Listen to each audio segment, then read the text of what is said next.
शेतकरी मित्रांनो, शेतकऱ्यांसाठी आनंदाची बातमी आहे. वाशिम बाजार समितीमध्ये तुरीचा दर 12,000वर गेलेला आहे. शेतकऱ्यांना दिलासा. सोयाबीनच्या दरातही सुधारणा. शेतमालाची आवक मात्र जेमतेमच. शेतकऱ्यांचा सावध पवित्रा. वाशिमच्या बाजार समितीमध्ये गुरुवारला 11,150 रुपये प्रति क्विंटलपर्यंत दर मिळाला आहे. तर कारंजा तुरीने 12,000 रुपये प्रति क्विंटल हा टप्पा गाठला. त्यानंतर या शेतमालाची आवक मात्र जेमतेम होती.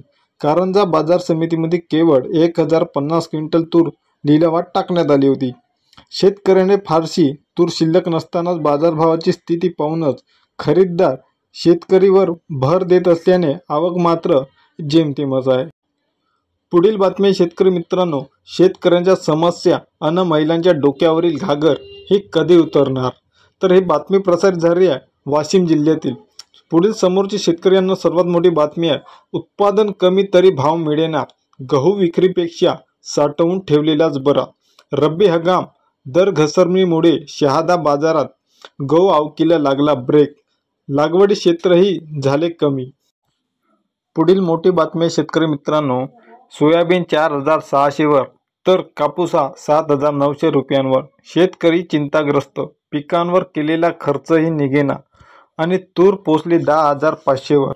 एकीकडे सोयाबीन, कापूस, हरभरा, ज्वारी, गहू या पिकांना बाजारभाव मिळत नसला तरी दुसरीकडे मात्र तूर 9,500 ते 10,500 रुपया प्रति क्विंटल परभणीच्या कृषी उत्पन्न बाजार समितीच्या मार्केट विक्री होत आहे.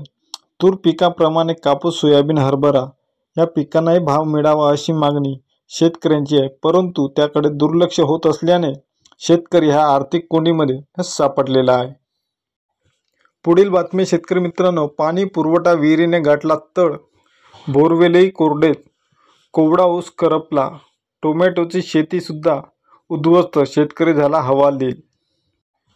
पुढील बातमी आहे. शेतकरी मित्रांनो, टरबूजाने 65 दिवसात दिले 2.5 लाखांचे उत्पन्न. छोटेवाडीतील शेतकऱ्याने 1 एकरात घेतले 250 क्विंटलचे उत्पादन. कमी पाण्यावर टरबूजाचे पीक घेता येते. छोटेवाडी येथील शेतकऱ्याने योग्य पाण्याचे नियोजन करत अवघ्या 65 दिवसात 2.5 लाखांचे उत्पन्न हे घेतलेले आहे. ते ही बातमी शेतकरी मित्रांनो चंद्रपूर बीड जिल्ह्यातील. पुढील बातमी आहे. 4 महिन्यापासून मजुरी मिळेना. तेल, मीठ, पुडी उधारीवर आणली. रोजगार हमी योजनेचे मजुरांचे 23,73,00,000 थकीत. मजुरांना बसतोय आर्थिक फटका. प्रशासकीय यंत्रणाही हतबल. डिसेंबरमध्ये शेती हंगाम संपताच रोयो मजुरांची संख्या वाढते. डिसेंबर 2023 व जानेवारी ते मार्च 2024 या 4 महिन्याच्या कालावधीत काम केलेल्या नोंदणीकृत मजुरांच्या बँक खात्यावर शासनाकडून एकही रुपया जमा करण्यात आलेला नाही. तब्बल 23,73,00,000 रुपये केंद्र शासनाकडे थकीत आहे. विशेष म्हणजे मजुरांच्या मजुरीचे पैसे अदा करण्यासाठी शासनाकडून निधी येत नसल्याने प्रशासकीय यंत्रणाही हतबल झाली आहे.